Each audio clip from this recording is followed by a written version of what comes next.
Assalamu alaikum.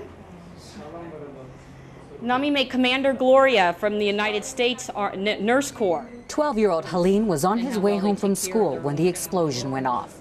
One of the youngest victims in this attack, Helene took shrapnel in his left leg. But doctors say Helene will make a full recovery. So are you missing school? Head Navy nurse Commander Gloria Kaskik has come by in hopes of brightening the patient's day.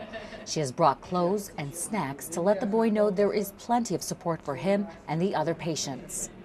In this intensive care unit, there are 3 more from the same attack, a 14 and a 19-year-old and 16-year-old Yakuk, who was at a local bazaar when he took shrapnel in his stomach and suffered a fracture in his leg and arm. Well, right now we are getting habit with this kind of trauma patients. We have seen a lot of trauma patients, and it's very sad. Yeah. Commander Kaskik is also here to identify what the ANA hospital needs to improve patient care.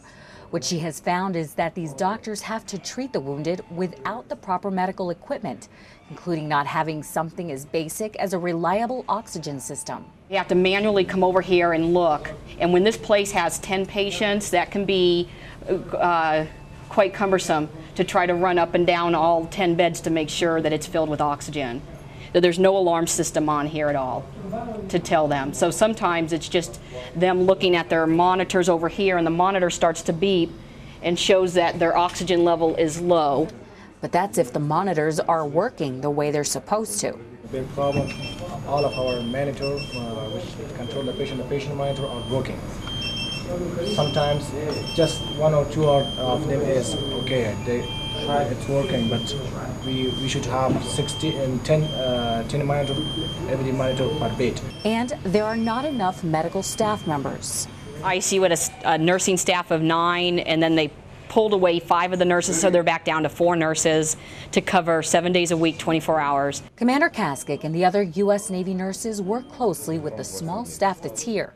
They work many hours mentoring and training Afghan doctors and nurses. However, at an Afghan hospital, the responsibility to feed and care for the patient outside of the ICU is put on the family members, and that even includes providing medication, and many times that means no medication at all.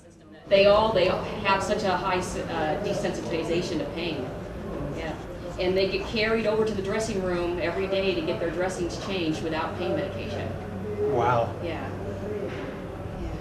The medical embedded training team under the Combined Security Transition Command Afghanistan are helping to improve the ANA hospital to give these patients a better place to heal from the violence.